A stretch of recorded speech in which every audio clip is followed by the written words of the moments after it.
আসসালামু আলাইকুম।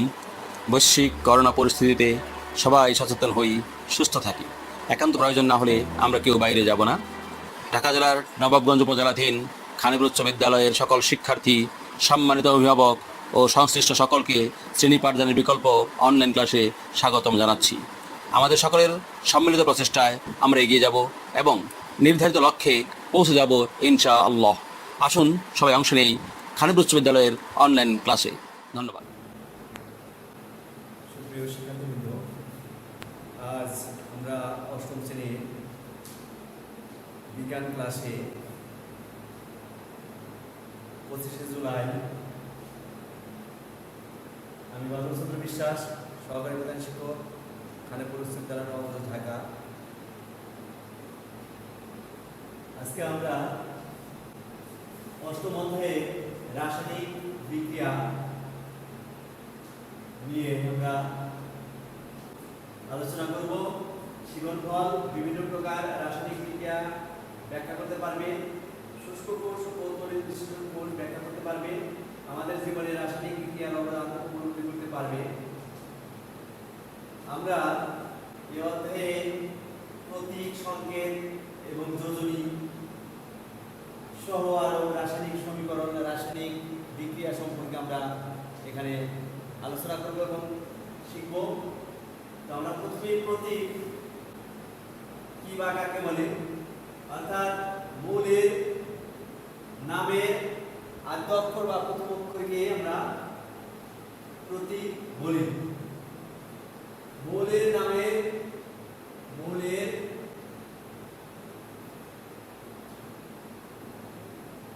পূর্ণ নামের সংক্ষিপ্ত রূপকে আমরা প্রতীক বলি। এখানে যেমন হাইড্রোজেন,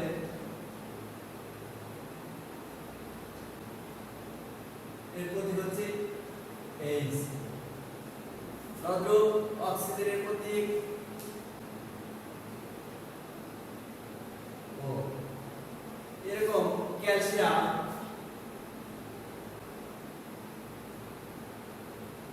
প্রতীক Ca।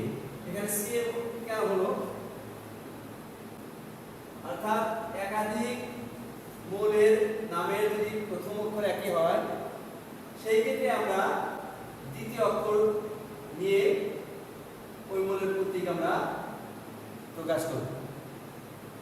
তদ্রূপ আমরা যখন জানি কার্বনের প্রথম অক্ষর সি, সেই কার্বন এবং ক্যালসিয়ামের প্রথম অক্ষর সি আসে।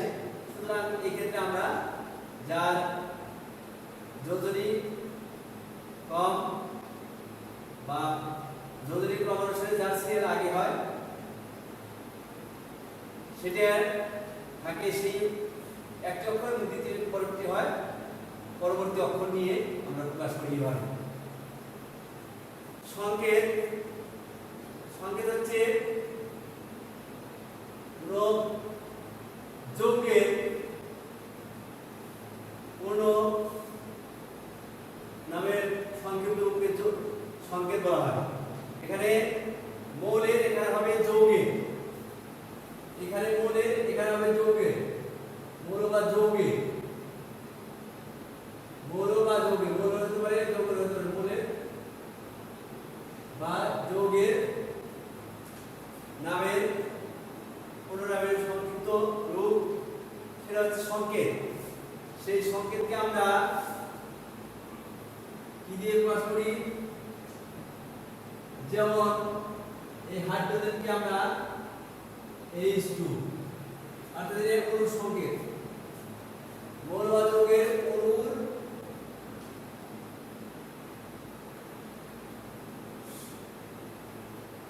সংক্ষিপ্ত রূপ আর কি, সেটি সংকেত। যেমন অক্সিজেন O2, এটা মৌলের মৌল হচ্ছে অক্সিজেন এবং তার মানে অণুর কি হচ্ছে O2। এখানে এই সংকেত হচ্ছে O2। এখানে যেমন আবার আছে HCl,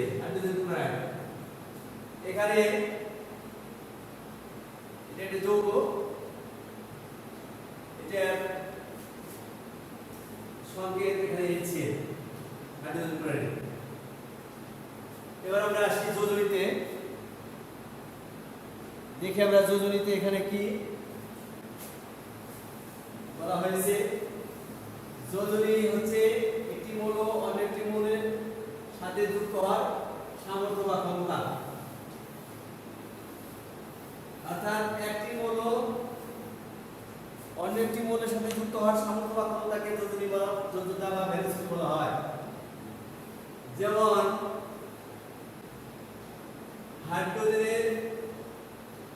হাইড্রোজেন এর যোজনী 1, অক্সিজেন এর যোজনী 2। তো আমরা যদি এখানে পানির সংকেত হচ্ছে H2, এখানে এই হাইড্রোজেন এবং অক্সিজেন এই দুটি মৌল এখানে যুক্ত হওয়ার সামর্থ্য, অর্থাৎ অক্সিজেনের যোজনী হচ্ছে 2, অর্থাৎ দুটি হাত, এবং হাইড্রোজেনের যোজনী হচ্ছে 1, ওর আছে একটি হাত।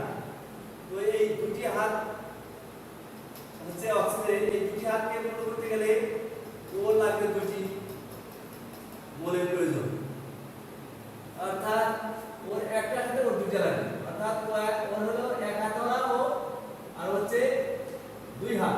সুতরাং ওকে ধরতে গেলে 1 হাতওয়ালা 2 জন লাগবে। সুতরাং এখানে আমরা ক্রস হিসেবে, অর্থাৎ হাইড্রোজেনের যোজনী এখানে আসবে, অক্সিজেনের যোজনী এখানে আসবে, এরকম কি হয় আর কি, ক্রস হয়।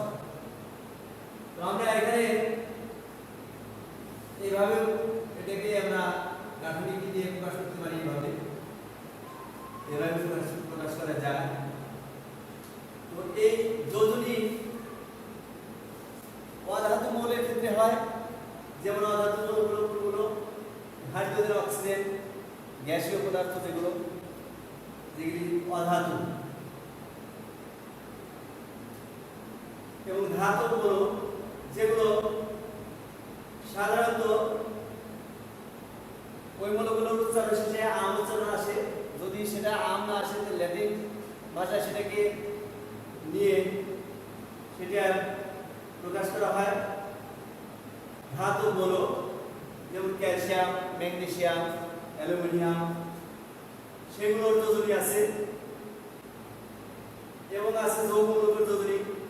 এই যৌগমূলকের যোজনী অর্থাৎ যৌগমূলক কাকে বলা হয়, যে সমস্ত আধান বিশিষ্ট পরমাণু উৎস রাসায়নিক বিক্রিয়া অনুসরণ করে একটি পরমাণুর আয়নের ন্যায় আচরণ করে, তাকে যৌগমূলক বলা হয়।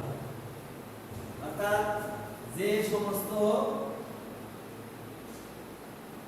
পরমাণু উচ্চ রাসায়নিক বিক্রিয়ায়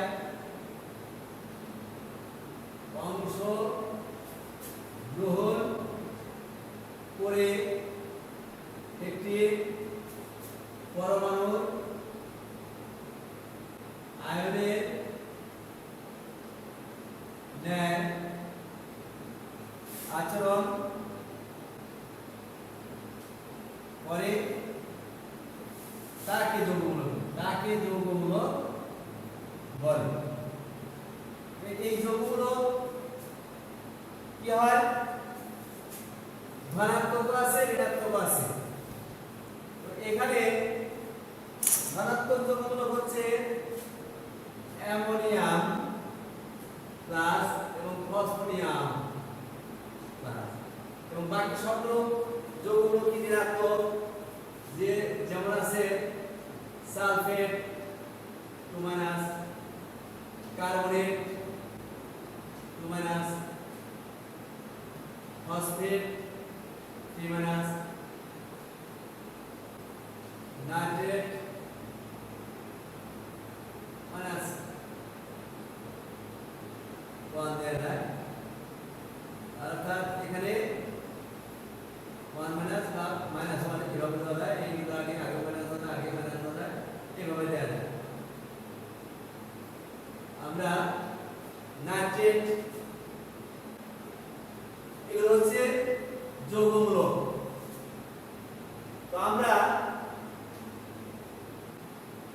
এই যৌগমূলক গুলোর যোজনী নির্ভর করে এর চার্জের উপরে, আয়নের উপরে এর যোজনী নির্ভর করে। অর্থাৎ এখানে কয়টি চার্জ আছে, কয়টি ঋণাত্মক চার্জ, কয়টি ধনাত্মক চার্জ, এর উপরে নির্ভর করে এই যৌগমূলকের যোজনী বা যোজ্যতা। তো আমরা পাঠ্যবইয়ে 57 নম্বর পেজে যে চার্টটি আছে, তো পৃষ্ঠায় এই চার্টটি আমরা বাড়ি কাজ করে বাড়ির কাজ হিসেবে মুখস্থ করে নেব। অর্থাৎ এটাকে আমাদের মুখস্থ করে নিতে হবে এই চার্ট। তো এখানে সেই চার্টের ভিতরে একটা যে এর মধ্যে আবার রয়ে গেছে কিছু কিছু যৌগের মৌলের কি আছে যে তারা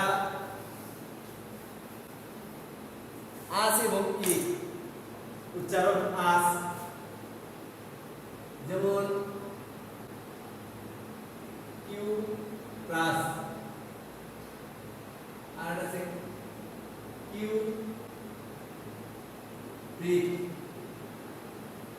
এখানে এই কপারের আসের জন্য এখানে 1, এখানে 2। এই আসের যদি কম, এর যদি বেশি। তো এখানে এরকম আছে যেমন আয়রন, এটা ফেরাস, ফেরাস, আর এখানে তিনজন হিসেবে তেরি। এই আস এবং ই, এই আসের যদি কম, এর যদি বেশি, এরকম কিছু মৌল আছে, সেগুলো দেখতে হবে আমাদের যে সেই যৌগে যে ব্যবহৃত হইল সেই ব্যবহৃত মৌলটি যোজ্যতা কত ব্যবহৃত হইল, সেই ব্যবহৃত হওয়ার উপরে ওই যৌগের নামকরণটা ওই উপরে চেঞ্জ হবে।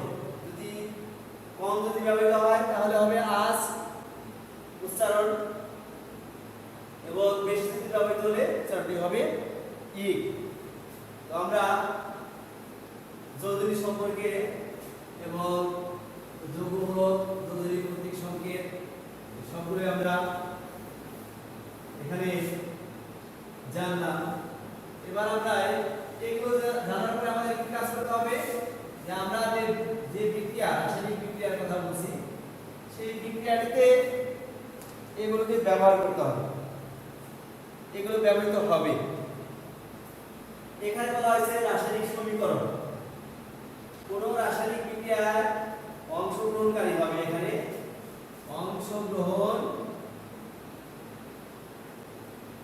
অংশগ্রহণকারী বিক্রিয়ক দ্রব্য এবং উৎপন্ন দ্রব্যকে প্রতীক সংকেত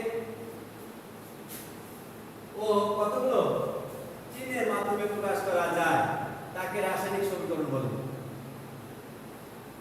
রাসায়নিক সমীকরণ হচ্ছে কোন রাসায়নিক বিক্রিয়ায় অংশগ্রহণকারী বিক্রিয়ক দ্রব্য ও উৎপন্ন দ্রব্যকে প্রতীক সংকেত ও কতগুলো চিহ্নের মাধ্যমে প্রকাশ করা যায়, তাকে রাসায়নিক সমীকরণ বলে। আমরা এই রাসায়নিক সমীকরণ বিক্রিয়ক, যেগুলি বিক্রিয়া অংশগ্রহণ করে, যে সমস্ত পদার্থ মৌল বিক্রিয়া অংশগ্রহণ করে সেগুলো বলা হয় বিক্রিয়ক দ্রব্য, এবং উৎপন্ন দ্রব্য যেগুলি বিক্রিয়া শেষে উৎপন্ন হয় সেগুলোকে বলা হয় উৎপন্ন দ্রব্য। এবং প্রতীক সংকেত এবং কতগুলো চিহ্নের মাধ্যমে, এই কতগুলো চিহ্ন হচ্ছে এখানে যোগ বিয়োগ, যোগ চিহ্ন, এরকম চিহ্ন, তীর চিহ্ন, সমান চিহ্ন, এগুলো ব্যবহৃত হয়। এইগুলোকে আমরা রাসায়নিক বিক্রিয়ায় এই ধরনের জিনিসগুলো আমরা ব্যবহার করে থাকি। তো অথবা এরকম চিহ্ন এই যে ব্যবহার করে থাকি, এগুলো কথা বলা হয়েছে, এগুলো চিহ্নের মাধ্যমে প্রকাশ করা যায়, তাকে রাসায়নিক সমীকরণ বলে।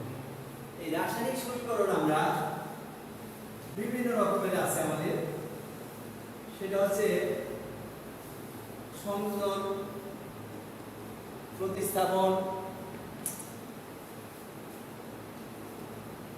আরো অনেক আছে। সেটা এখানে আমরা সংযোজন বিক্রিয়া যদি আমরা ধরি যে আয়রনের সাথে সালফারের বিক্রিয়া, ফেরাস, এখানে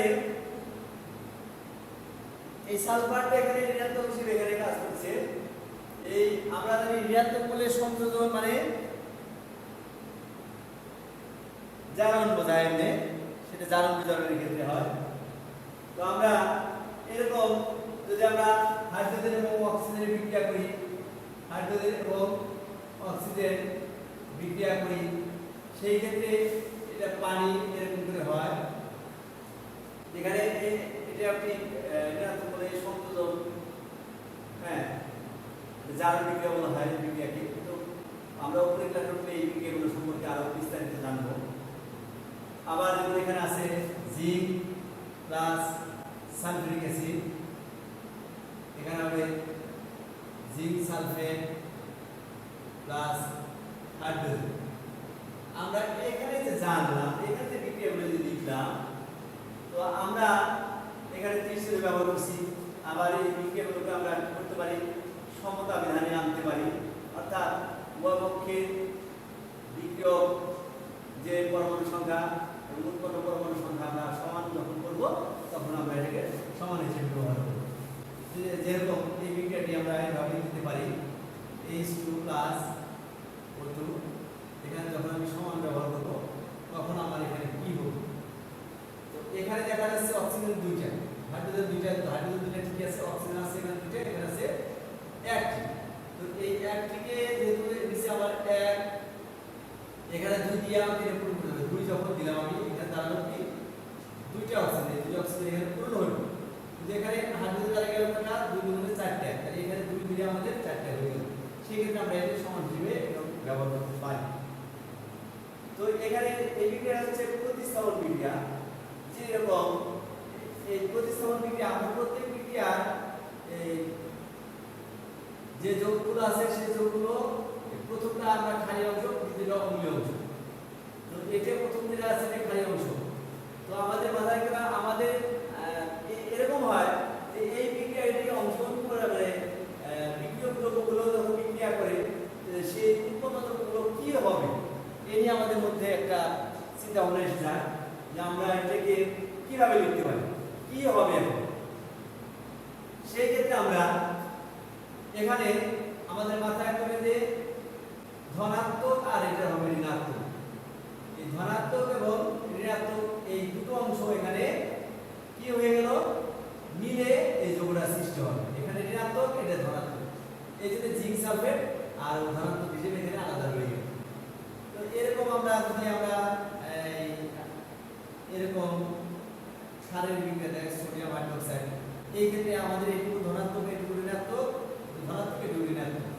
তো আমরা এখানে কি যোগ হবে আমরা এখানে নিশ্চিত করতে পারি এভাবে যে আমাদের মাথায় রাখতে হবে যে এটার যে যেহেতু এটা মৌল, ধাতব মৌল, এই ধাতব মৌল আমরা এটাকে প্রথমে লিখে নিই, এইটার ধনাত্মকের সাথে এটা হবে ঋণাত্মক। তার মানে এখানে কি দেয়া গেল, সোডিয়াম ক্লোরাইড, সোডিয়াম ক্লোরাইড, আর এইটার ধনাত্মকের সাথে এইটা ঋণাত্মক। এখানে দাঁড়িয়ে গেল কি পানি, অর্থাৎ H2O। তো আমরা জানি অ্যাসিড এবং ক্ষারের বিক্রিয়ায় লবণ এবং পানি উৎপন্ন হয়। লবণ এবং পানি উৎপন্ন হয়, সেটা লবণ হয়, তাহলে আমাদের এভাবে দিতে হবে যে এখানে এটা ধনাত্মকের সাথে এটা হবে ঋণাত্মক অংশ যোগ, এই মিলে হবে যোগটা, আর এটা ঋণাত্মক এবং ধনাত্মক মিলে আরেকটি যোগ। তো এভাবে আমরা বিক্রিয়াগুলোকে খুব সহজে কি যোগ হবে আমরা সেটা একটা সিদ্ধান্ত এখান থেকে আমরা এইভাবে নিতে পারি। সেটা নিলে আমাদের জন্য অত্যন্ত সহজ হয়। আরো কিছু আমাদের তথ্য আছে যে বিক্রিয়া অ্যাসিড এবং ক্ষার যদি বিক্রিয়া অংশগ্রহণ করে সেই ক্ষেত্রে আমাদের লবণ এবং পানি উৎপন্ন হয়। তো এরকম প্রতিটি বিক্রিয়ার ক্ষেত্রে আমরা আমরা যদি আরো একটি বিক্রিয়া বই থেকে দেখি, সেই বিক্রিয়াগুলো এখানে কি, যেমন এখানে দেওয়া আছে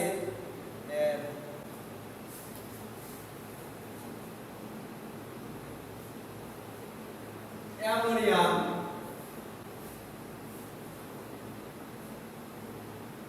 অ্যামোনিয়ার সাথে HCl হাইড্রোজেন ক্লোরাইড। এই ক্ষেত্রে এইটুকু পুরা ধনাত্মক, এই ধনাত্মক, আর এখানে দেখা যাচ্ছে এই যৌগটা, তো এখানে এই অ্যামোনিয়াম ক্লোরাইড উৎপন্ন হবে, অর্থাৎ এর সাথে কি হবে, হাইড্রোজেন একটি বাইর দিয়ে যাবে, কারণ এখানে একটা ওষুধ নেই, ও আলাদা একা থাকবে না, হাইড্রোজেন আলাদা এখানে একা থাকবে না, ও এর সাথে যুক্ত হইয়া এখানে একটি যৌগমূলকের আকার ধারণ করবে এবং অ্যামোনিয়াম ক্লোরাইড উৎপন্ন করবে। অর্থাৎ এই যেগুলো অ্যামোনিয়াম ক্লোরাইড, যাকে নিশাদল বলা হয়, এটা বাণিজ্যিক নাম এখানে নিশাদল। নিশাদল। আমরা এরকম আরো বিক্রিয়া এখানে আছে, যেমন magnesium plus oxygen, magnesium plus oxygen. এখানে আমাদের দেখা যাচ্ছে ম্যাগনেসিয়াম অক্সাইড, এখানে ম্যাগনেসিয়ামের যোজনী 2, অক্সিজেনের যোজনী 2, এই দুটো যোগটা এরকম হয়ে গেল। কিন্তু এখানে আমাদের দেখা যাচ্ছে বাম দিকে অক্সিজেনের দুটো এখানে আছে একটি, এখানে আমাদের 2 দিয়ে দিলে এই দুটো পূরণ হয়ে গেল, দুটো পূরণ হয়ে গেল। এখানে 2 ম্যাগনেসিয়াম, এখানে 2 দিলে হবে 2 ম্যাগনেসিয়াম। তো আমরা এখানে এরকম বিক্রিয়াগুলোকে প্রতিস্থাপন বিক্রিয়া এখানে দেখা যাচ্ছে আয়রন প্লাস কপার সালফেট। এখানে এটা ধনাত্মকের সাথে এটা ঋণাত্মক অংশ, এটা তো ধনাত্মক, এখানে ফেরাস সালফেট প্লাস কপার, অর্থাৎ তো আলাদা হয়ে গেল ধাতুটা, ধাতু এখানে আলাদা হয়ে গেল। এরকম অনেক বিক্রিয়া আছে, যেমন এখানে একটা বিক্রিয়া এখানে দেখা যাচ্ছে ক্যালসিয়াম কার্বনেট। এখানে এটাকে যদি আমরা তাপ দেই, চুনা পাথর ক্যালসিয়াম কার্বনেট, এই তাপ দিলে এখানে আমাদের এখানে কি হবে, আমরা এটা সহজেই এই সমস্ত এই যখন এই মূলকটা থাকবে কার্বনেট অর্থাৎ CO3 বা এই ধরনের কি থাকবে, তখন আমার মাথায় রাখতে হবে এখানে কার্বন ডাইঅক্সাইড উৎপন্ন হবে, আর এখানে ক্যালসিয়াম অক্সাইড। তারপর আমরা এটাকে সমতা বিধান করব প্রয়োজনে। এখানে এই মূলটার কারণে এখানে এই মূলটা যেখানে থাকবে সেখানে কার্বন ডাইঅক্সাইড উৎপন্ন হবে, কার্বন ডাইঅক্সাইড উৎপন্ন হবে সেখানে। তাহলে এটা আমরা অত্যন্ত সহজে ভাবতে পারি যে এই মূলটা যখন থাকবে তখন আমাদের কার্বন ডাইঅক্সাইড এটা হবে, এটা আমরা আগে লিখতে পারি। বাকিটা থাকবে এখানে ক্যালসিয়াম অক্সাইড। তো এখানে দেখা যায় এখানে দুইটা একটা তিনটা একটা তিনটা আছে, কারণ এখানে একটা এখানে একটা ক্যালসিয়াম একটা মিলে গেছে। তো এরকম এখানে যেমন আরেকটা দিয়েছে কপার, এটাকে যেমন কাজ দিয়েছে এরকম একই copper oxide plus carbon dioxide এরকম। এখানে দিয়েছে কার্বন ডাইঅক্সাইড বিক্রিয়া করছে ক্যালসিয়াম হাইড্রোক্সাইডের সাথে, এখানে উৎপন্ন হয়েছে ক্যালসিয়াম কার্বনেট প্লাস পানি উৎপন্ন হয়েছে। ক্যালসিয়াম কার্বনেট যেটাকে আমরা ভাঙছিলাম কার্বন ডাইঅক্সাইড, এরকম বিষয়টা এখন এটা উৎপন্ন হয়ে গেছে। এটা এর সাথে যুক্ত হলে আবার এটা যুক্ত হয়ে এটা ক্যালসিয়াম কার্বন আবার সমস্ত পেয়ে গেলাম। এটাই তো এরকম এখানে পটাশিয়াম ক্লোরাইড, একে যদি আমরা তাপ দিই তাহলে পাওয়া যাবে KCl প্লাস অক্সিজেন, এখানে 3 এখানে 2 এখানে 2। এখানে দেখা যাচ্ছে যে আমাদের যদি এটা না থাকে, এগুলো না থাকে, তাহলে সেক্ষেত্রে আমরা কিভাবে ভাববো?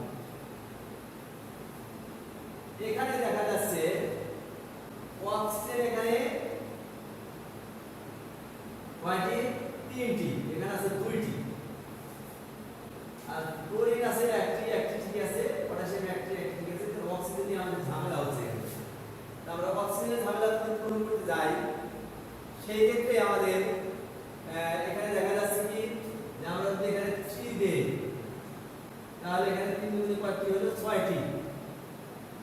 তাহলে এখানে আমাদের দেওয়া আছে 2, তাহলে 3 গুণে 6টি। অক্সিজেনের ঝামেলা আমরা মিটিয়ে দিলাম। এখন আমাদের এখানে হলো 2টা কে, তাহলে এখানে 2টা কে আর এখানে 2টা ক্লোরিন, এখানে 2টা ক্লোরিন, আমাদের বিক্রিয়াটি মিলে গেল। তো আমরা এখানে বইয়ের যতগুলো বিক্রিয়া আছে এই বিক্রিয়াগুলোকে আমরা সহজে এর বাইরেও বিক্রিয়াগুলো করা যাবে।